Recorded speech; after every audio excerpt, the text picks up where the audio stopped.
నిర్గమకాండము 8వ అధ్యాయం యొక్క సారాంశం. ఈ అధ్యాయంలో దేవుడు ఐగుప్తు మీదికి తెచ్చిన 3 తెగుళ్ల గురించి వివరించబడింది. కప్పల తెగులు. మోషే అహరోనులు యెహోవా సెలవిచ్చినట్లు చేయగా ఐగుప్తు దేశమంతటా కప్పలు ముంచెత్తాయి. ఫరో ప్రార్థించమని వేడుకొనగా మోషే ప్రార్థించెను. కప్పలన్నీ చనిపోయిన తర్వాత ఫరో తన హృదయమును కఠినపరుచుకొని మాట వినలేదు. పేనుల తెగులు.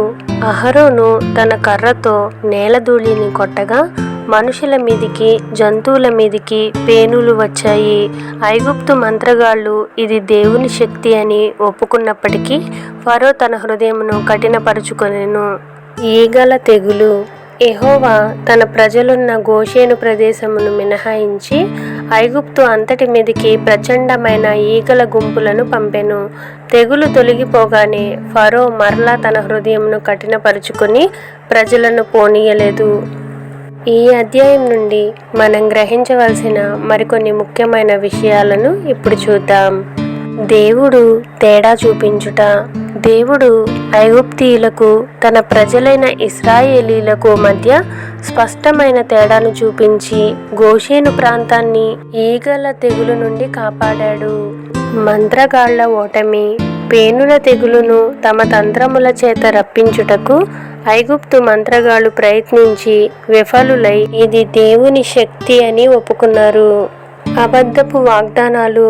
తెగులు ఉన్నప్పుడు మోషేతో మిమ్మును పోనిచ్చెదను అని చెప్పిన ఫరో తెగులు తొలగిపోగానే తన మాట తప్పి హృదయమును కఠినపరుచుకొనెను. దేవుని ఆదేశం. నన్ను సేవించుటకు నా ప్రజలను పోనిమ్ము అని యెహోవా ఫరోకు పదే తన ఆజ్ఞను తెలియజేశాడు. పరిమిత సమర్పణ.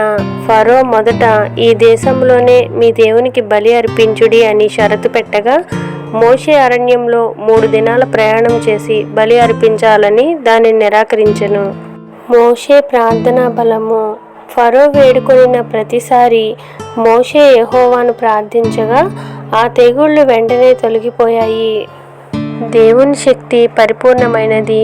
ఐగుప్తు మంత్రగాళ్ల శక్తులు విఫలమైనట్లు మానవ తంత్రములు దేవుని శక్తి ఎదుట నిలవలేవు. కష్టములలో మాత్రమే మారు మనస్సు. శ్రమలు ఉన్నప్పుడు తగ్గించుకొని ఉపద్రవము తీరిపోగానే హృదయమును కఠినపరుచుకొనుట నాశనమునకు దారితీయును. సంపూర్ణ విధేయత. లోకముతో రాజీ పడక దేశములోనే బలి అర్పించక దేవుని ఆజ్ఞ ప్రకారం ఆయనను సంపూర్ణంగా సేవించవలెను. అధ్యాయం యొక్క ముగింపు. యెహోవా తన శక్తిని ఐగుప్తుపై తెగుళ్ల ద్వారా బయలుపరిచినను ఫరో తన హృదయమును కఠినపరుచుకొనెను అన్న విషయాలు ఈ అధ్యాయంలో మనం గ్రహించవచ్చు.